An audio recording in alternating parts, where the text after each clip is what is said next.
And welcome into the Radio Days edition of Now and Next. This week, got to sit in with my friend Gene Valaitis at CKTB in St. Catharines.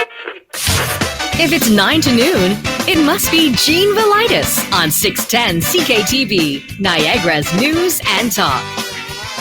You can get a hold of me on this Tuesday morning, snowy Tuesday morning at 905-688-2582. Speaking of the snow, it's interesting how people react to things. Back at 10 after 8, Steph and I always have a little chat in the morning. And I noticed in the parking lot at the radio station today, somebody had their windshield wiper blades up to protect their wiper blades or their windshield from the snow. And you see this all the time in the winter. Some people keep their blades down. Some people will keep it up. I checked into it, and a lot of people say that if you keep them up, you put tension on this wire and they could break. So people have been texting in a lot this morning. Do you put your windshield wipers up or do you leave them down?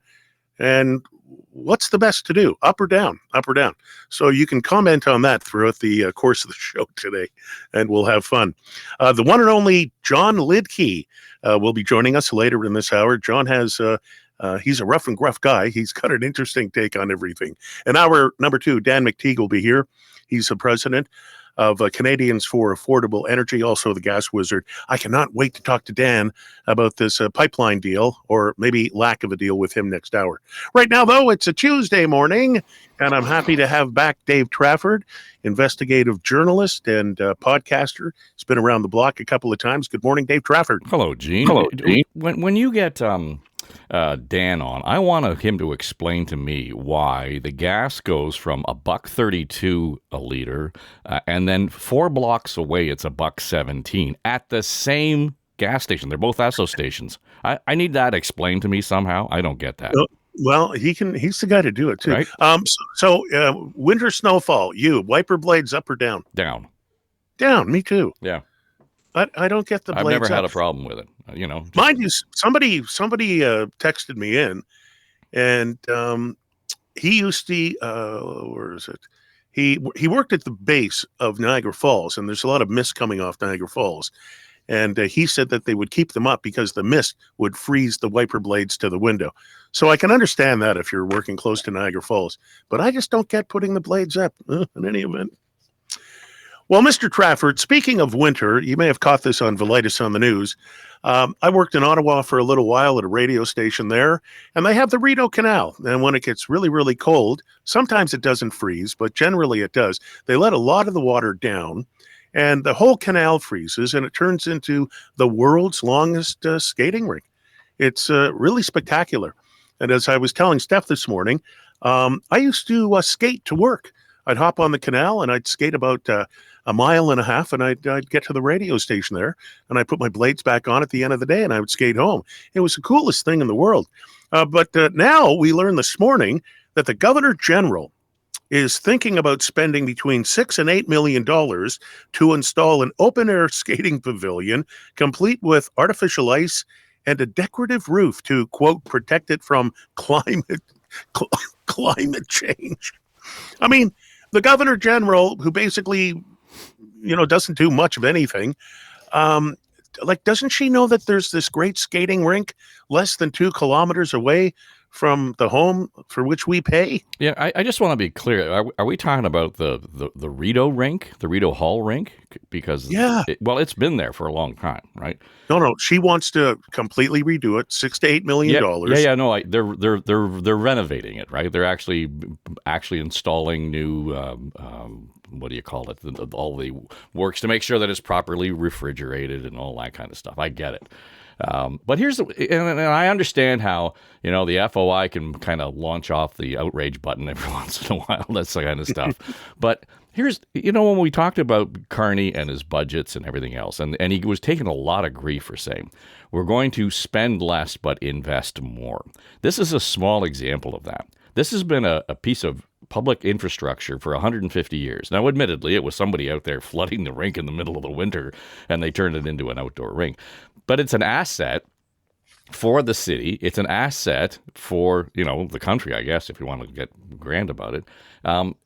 to me makes way more sense to be spending money on maintaining the assets that we already have rather than going off and blowing money on crap we don't need or certainly can't afford based on the kinds of debts that we're running up. So I get it. I get the headline and I understand what the hell going on here. But I kind of like the idea. I mean, it's been there for 150 years, so let's make sure that it's not something that just kind of withers on the vine and dies. Well, here's the problem I have. I was talking about this yesterday. Joseph Brant Hospital in Burlington is asking for donations because it needs a new CT scan machine. Yep. They do about 20,000 scans a year. It works out to about 50 a day on average, and the appointments go into the middle of the night. So they're asking for donations. Now, every Saturday night when we go to bed, it costs $1 billion tax dollars to service the debt. And now we're talking about renovating this skating rink at a cost between $6 and $8 million. And I'll get to the speaker in just a second. I mean, could you imagine how many CT scanners we could buy in this country if we didn't have to spend $8 million on a skating rink and we didn't have to spend $1 billion every single week servicing our debt? I just have a hard time reconciling that. No, I appreciate that. And I think it's just around priorities, right? And we got to make sure that we're going to spend the priorities. We had a big, rather lengthy and spirited conversation about this last week on our podcast, On the Ledge. And, I put it to both Kathleen Wynne, former premier, and Tim Hudak was the former leader of the PC party and knows a thing or two about life in Niagara. And I said to both of them, here's the issue that we have with healthcare in particular is that for all of the money that we spend, oddly enough, we do not make it a priority. We don't spend the money smartly or wisely, just in and of itself. And when you look at the amount that we spend servicing the debt, as you point out, holy cow, couldn't that be, better spent in terms of healthcare services and staffing and everything else? Yes. So it's all these ancillary things that go around it in terms of the new money that gets spent. Back to the point, I'll draw the link between this and the rink. I would rather us spend more to maintain and rebuild what we've already got in healthcare rather than going out and spending on new programs that we can't afford, quite frankly. Mm-hmm. Well, and then we take a look at some more money here. The housing minister, Gregor Robinson's department, spent just under $100,000 to send managers to a 2-day conference on homelessness for quote-unquote inspiration. $33,600 on hotels, just under $9,000 on restaurant meals. It arms policymakers now with new inspiration, Dave. I'm inspired. Are you? We're going to add Minister of Irony to his portfolio. No kidding. But God, this is like low-hanging fruit, right? Everybody in Ontario is gnashing their teeth about the education minister stepping up and taking over school boards across the province. This is exactly why that's happening, right? Because the optics, it doesn't matter. There may have been a really good reason, and there may have been outcomes that we can point to, but the headline and the actual defense of all of this is indefensible. And my friend John Wright will say, as soon as you start explaining, Gene, you're losing. Yeah, exactly. And finally, we take a look at the speaker, Greg Fergus. Cabinet pledge to cut unnecessary travel. Now, the speaker, as part of his position, gets a car and a driver, a private home in Ottawa, a chef, and a butler. No wonder everybody wants to be the Speaker of the House of Commons. Right. But last year, as I mentioned on Valaitis on the news, he took trips to Algeria, Austria, Estonia, Finland, Kenya, Poland, Rwanda, Ukraine, as well as a spring break in Jamaica. And who doesn't want to go to Jamaica on a spring break? So that alone was just under $300,000. I mean, it's as if they just don't get it, Dave. Well, no, and it's not as if. Let's just take that phrase out. They just don't. And again, I go back to the accountability question, right? We had the premier here in the province talking about wanting to make sure that nonprofits that are getting money from the province are properly audited and make sure that money is properly spent. And I have no objections to that. And I would think that most organizations wouldn't object to it either. But at least let's start in your own house, whether it's the Skills Development Fund at Queen's Park or the Speaker of the House in Ottawa. Hey, hello, fire! Your own house is on fire right now. Let's get to that act. Yeah, exactly. Listen, I'm going to take a quick break. Dave Trafford will be back with us in a sec. Dave, when we return, I want to talk about the report from the Greater Toronto and Golden Horseshoe Residential Construction Council about so few condos and home starts. I also Hmm. want to talk about Algoma. And I guess we should talk about Doug Ford's great big signs that don't work, which is a follow up to the stickers that didn't work. So we'll get to that. All right. It's a Tuesday morning. Yeah, lots of texts coming up. Wipers in, wipers up, wipers down. You can get a hold of me at 905-688-2582. Investigative reporter and podcaster Dave Trafford returns with me after the break on 610 CKTB, Niagara's News and Talk. I'm Gene Valaitis. He's number one at stirring up number two. It's Gene Valaitis on 610 CKTB, Niagara's News and Talk. And you can reach me by text at 905-688-2582. I'm always amazed at how the little things trigger people. I just happened to mention, wipers up or down when we get a little bit of snow, like we're getting in Niagara region this morning. Jesse from Welland, wipers down, up wears out your springs. And I wrecked my wiper blades when they'd gotten wet, so I keep them up. Up, down, up, down. No real agreement on that. Fascinating. Coming up next hour, Randy Taylor will be here from Taylor Made Leadership. On Tuesday, we do personal and professional development. And in the 11 o'clock hour, Debbie Muir, who's in the Canadian and Olympic Coaching Hall of Fame, is dropping by. And she's got a brand new book out. It's called The Leader's Edge. So that's going to be fun. In the meantime, journalist and podcaster Dave Trafford is with us. Dave, yesterday, a bad day for the people in Sault Ste. Marie. I remember back a couple of weeks ago when our prime minister was at the G20 in South Africa. He was asked if he had been in touch with President Trump about getting the trade talks going and trying to get rid of some of these tariffs. He said, "Who cares? I'm busy." Now, I will give him credit. He apologized for saying, "Who cares?" But yesterday, yikes, the Grim Reaper showed up. They employ about 3,000 people up there in Sault Ste. Marie. And as of the 23rd of March next year, Algoma will be laying off 1,000 people. So what a blow right before Christmas. So, yesterday, I was talking about how Gretzky had been golfing with Trump over the weekend, and a lot of my listeners were losing their spaghetti. Well, you know what? Maybe some Canadian can put a fly in Trump's ear to get these talks going. This is a terrible thing in Sault Ste. Marie.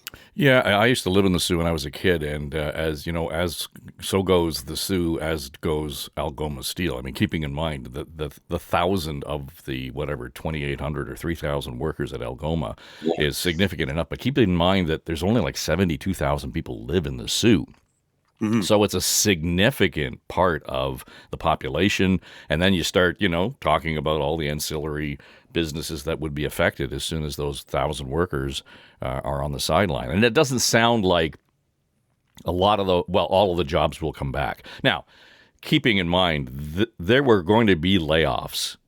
Period. They knew that was coming because they were transferring, their furnaces from the to electricity, and that transition was happening. And I guess back in September, the government stepped up with $500 million in loans and saying, "Okay, well, we're going to help you make that transition," presumably faster than they had anticipated. So all of these worms are in the can at right now, and then of course tariffs come along, and that just makes things all the more complicated. So earlier, I think it was 2022, there was another $400 million invested in loans in Algoma. So almost $1 billion there to make sure that this transition can happen. But the tariffs have just kind of come out of the blue and walloped them. So yes, I can see how people will look at it, and certainly Pierre Poilievre trying to make hay in question period yesterday about this. These layoffs were coming. The tariffs accelerated the layoffs. The loans from the government were there to help transition, to make that transition to electricity manufacturing faster. But needless to say, as you point out, boy, what a shock to the system in the Sioux. Who knows whether or not any of those jobs are going to come back. Yeah, but there's still no contact with Trump to try to get it. Yeah, he's going to be down there doing the FIFA draw. And you know what? On the one hand, I don't think we can put all of the emphasis or all of the responsibility on Ottawa to, kickstart the talks. It's Washington that has said, we're not talking to you. So, and I wonder why. It's called the Doug Ford commercial. well, maybe, but the dick that presents himself as the ambassador to Canada sure doesn't help either. So, I mean, Well, actually, his name is Peter, not Dick. oh, sorry, right. But I know what you mean. Same thing, yeah. Well, okay. The Residential Construction Council of Ontario is out with a report that there were 51% fewer condo apartment starts in the first 3 quarters of this year, along with 43% fewer ground-oriented housing starts. So, I mean, this is serious. We're in trouble. Now, I know a couple of weeks ago, the Prime Minister said they're going to spend $25 billion on housing over the next 5 years. And as it comes out, they spent $32,000 on a fake backdrop so he could make this announcement in a field where there's no sewers or electricity. And they had a bunch of guys dressed up as construction workers. So that was another 32 grand down the drain. This housing is a serious problem. We're in trouble. Yeah, well, on the condo thing, certainly there were cranes in the sky all over the province, and certainly, you couldn't swing a cat in Toronto without hitting a crane in a new condo development over the last few years. But that has just bottomed right out. And I remember talking to a developer back in 2020, and he said, I'm telling you, based on COVID and everything else that's going on, and people moving out of town, and people were moving to smaller communities to work remotely, this is going to implode, and it's happening. So we don't. To be concerned about condo starts, boy, there's a lot of condos on the market already that aren't selling. So that's part of one side of it. But to your point around, new builds, that's important. But we've got to start looking beyond the new builds and start looking at incentives to, selling a house. A friend of mine just sold the house in Toronto, and whoever bought that house got hit twice with a land transfer tax. Right? Twice. Well, the city's got one and the province has got one. Oh, yeah, right. Course. So it's a huge nut that on a $2 million home in downtown Toronto. Holy cow! That has just jacked up the price of that home extraordinarily. So for the government to actually stand up and say we need to do more about housing, we've got to get at those granular issues as much as anything else. As far as the fake house, I dare say that there's a bit of clickbait around that story, because he was at a site where they were making modular homes, right? They actually build the homes. It's a prefab home. They put it all together. They make sure it all fits, and then they put it on a truck and they send it off to somewhere else. So that's why there's no sewage. There's no infrastructure there. So one of the houses, the Prime Minister actually pointed out, that house is on its way to Nunavut. So it's one of those new ideas, the modular housing, which is kind of cool. Mattamy Homes is in the process of developing a manufacturing site where they're going to have this huge acreage of space where they will build these things and then just put them on trucks and send them off to communities where they can put them together in a couple of days. It's a way more efficient. There's fewer workers involved. I realize that that's affecting jobs, but there's less liability around it.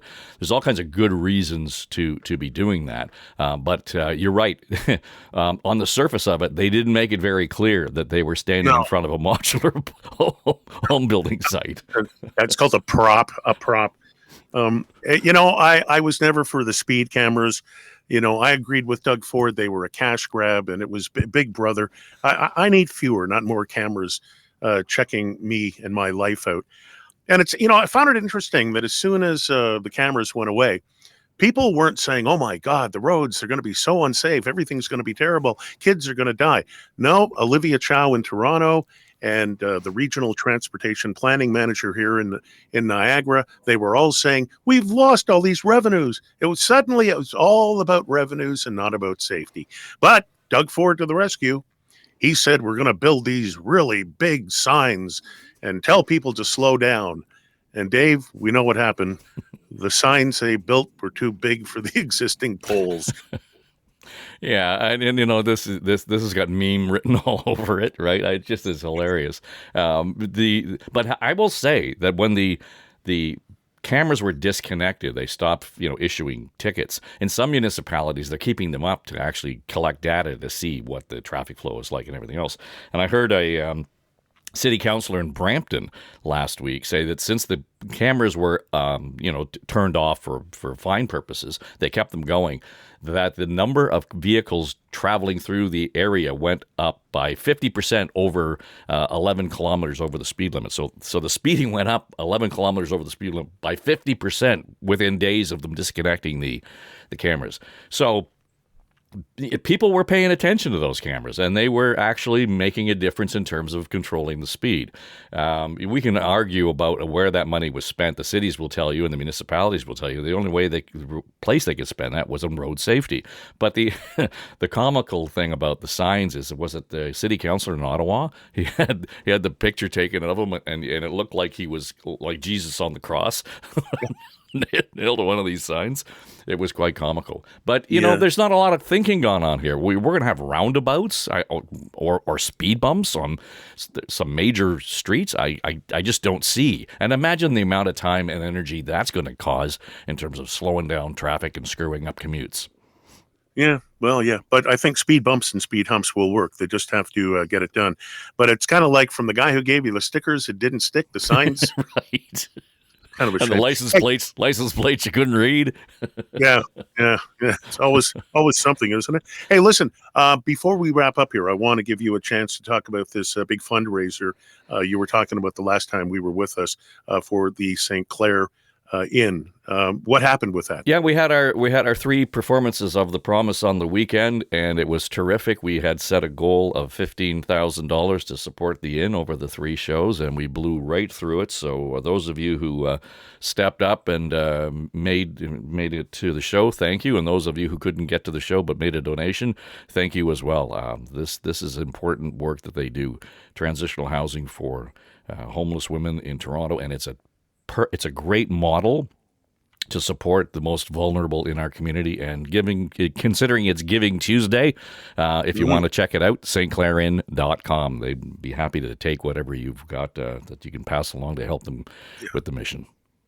Now, you, with your experience in radio and TV and journalism, your company pumps out some really, really great podcasts. I love the story about you guys traveling way, way up north, telling us about that last podcast. You have a regular podcast with politicians on it. What's coming up with it? When's the next one out? And give us all those details too, so people can check it out when they're not listening to me. Yeah, we record On the Ledge on Thursday mornings. It hits the inbox around mid-morning on Friday. By the time we get everything done, it's on the YouTube channel. You can find it at Dave Trafford Podcasts. Otherwise, it's On the Ledge, your Ontario politics podcast. Kathleen Wynne, Tim Hudak, pollster John Wright, and veteran journalist at Queen's Park, Keith Leslie. You see and hear him on CHTV in Hamilton. So it's a great group, and we'll be talking about a few of the things that you brought up this morning, among other. But this RICO story about them stepping in and taking over the real estate regulator is going to be, I think, a front and center, particularly considering Tim Hudak's experience as the former CEO at the Ontario Real Estate Association. So listen in. Yeah, we're going to be hearing a lot about that. Dave, thank you once again for joining me. 2 breaks out of your life. I sure do appreciate it. And I know Michael Corrin's going to be returning at some point, but you're going to continue on with us. It may be another day of the week, but we will definitely be talking to you next week. And once again, sure do appreciate you, my friend. It's always good to be with you. Thanks, Gene. Okay, there he goes. Journalist and podcaster Dave Trafford. Now and next is an Eye Contact production.